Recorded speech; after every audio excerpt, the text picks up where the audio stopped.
de governo um aceno de que é favorável ao fim da reeleição.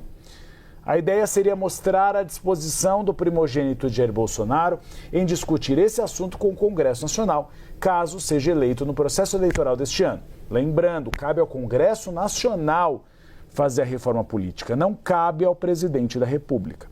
No ano passado, inclusive, a Comissão de Constituição e Justiça, a CCJ do Senado Federal, aprovou aquela proposta que extingue a reeleição para o Poder Executivo, com mandato aí de 5 anos, atualmente são 4 anos. O presidente Lula, porém, já se manifestou publicamente contrário ao fim da reeleição, mesmo que ela não tivesse efeito imediato, ou seja, para a eleição deste ano.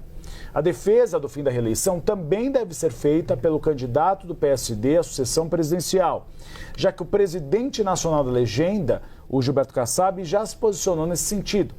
Flávio tem buscado um economista liberal com abertura na Faria Lima para ajudar nas propostas econômicas.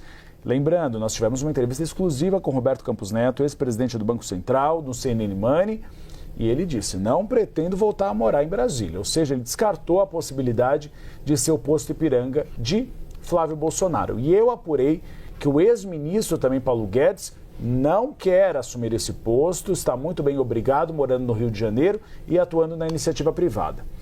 O Flávio também planeja incluir no programa de governo pautas para minorias, na tentativa de moderar a sua imagem pública. O PL tem defendido que o senador pelo Rio de Janeiro faça acenos concretos para mulheres e elabore políticas de diversidade e inclusão.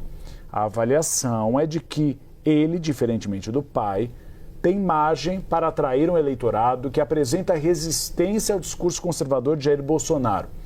A ideia tem sido a de mostrar um Flávio Bolsonaro como um herdeiro de Bolsonaro, mas com uma postura pragmática, não ideológica, e disposto a fazer concessões quando necessário. Uma nova proposta pode redesenhar completamente as regras do poder aqui no Brasil.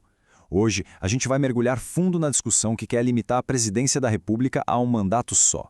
Essa é uma daquelas perguntas que está no coração de toda democracia, não é? De um lado, a chance da continuidade, de seguir com projetos de longo prazo. Do outro, a necessidade de renovar, a famosa alternância de poder.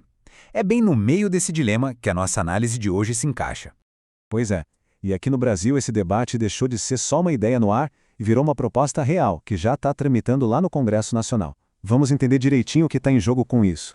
Ok, vamos aos fatos. Para começar, o que exatamente diz essa proposta que busca acabar com a reeleição para presidente?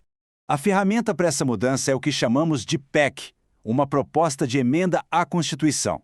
Essa, em específico, foi apresentada pelo senador Flávio Bolsonaro e tem um alvo bem definido: o fim do segundo mandato consecutivo para quem ocupa o Palácio do Planalto.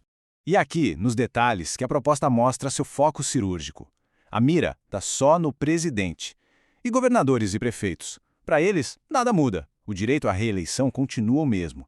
E um ponto fundamental: a nova regra, se for aprovada, só vai valer a partir da eleição de 2026, ou seja, sem impacto nenhum no mandato atual. Tudo bem, a proposta é essa. Mas por quê? Qual é a grande justificativa para uma mudança tão importante assim? Vamos dar uma olhada nos argumentos. Essa frase aqui resume o coração do argumento. É a percepção de que o primeiro mandato acaba virando na prática uma longa preparação para o segundo. E isso, claro, poderia desviar o foco das reais prioridades do país. Aprofundando um pouco mais essa ideia, o texto da PEC defende que o jogo fica desigual. O presidente no cargo teria a máquina pública à sua disposição, podendo tomar decisões focadas mais na popularidade eleitoral do que na responsabilidade de longo prazo, sabe? O que se busca, no fim das contas, é fortalecer aquele princípio da alternância de poder. E para dar mais peso à justificativa, a proposta traz um trunfo histórico. O próprio criador da reeleição do Brasil, o ex-presidente Fernando Henrique Cardoso, teria reconhecido depois que a medida foi um erro. É um ponto que, sem dúvida, adiciona uma camada extra de reflexão a esse debate todo. Mas para a gente entender como chegamos a essa discussão, a gente precisa voltar um pouquinho no tempo. Como foi que a reeleição entrou na política brasileira, afinal? A jornada é quase circular. A Constituição de 88, a original, digamos assim, estabeleceu o mandato único. Quase uma década depois, lá em 1997, a regra mudou para permitir uma reeleição. E agora, a discussão é se o país deve ou não voltar ao ponto de partida, completando esse ciclo. Mas, claro, ter uma proposta não significa ter uma lei. O caminho no Congresso é longo e, olha, cheio de obstáculos. O que é preciso para que essa ideia finalmente saia do papel? Se tem um número para guardar sobre esse processo, é este aqui: 3/5. Para mudar a Constituição, não basta uma maioria simples, não. É preciso um apoio político massivo, gigantesco, tanto no Senado quanto na Câmara. Pensa numa maratona. A proposta precisa passar por 2 votações no Senado e, se for aprovada lá, ainda vai para mais 2 votações na Câmara. E em cada uma dessas 4 etapas, ela precisa alcançar a marca de 3/5 dos votos. Ou seja, é uma escalada bem íngreme. Bom, depois de ver o que, o porquê e o como, a gente chega na pergunta fundamental. Por que tudo isso importa? Porque essa discussão vai muito além da política do dia a dia. Ela toca na essência de como o poder funciona. No fundo, o que temos é um cabo de guerra entre 2 grandes ideias. De um lado, o princípio da alternância de poder, que aposta na renovação, em oxigenar a política. Do outro, o valor da continuidade, que defende a estabilidade e a maturação de projetos de governo. E não existe uma fórmula mágica que diga qual dos 2 é mais importante. E assim, a questão final fica no ar. O Brasil deve dar um passo atrás para resgatar a regra original da sua Constituição ou deve seguir com o modelo que moldou a política nas últimas décadas?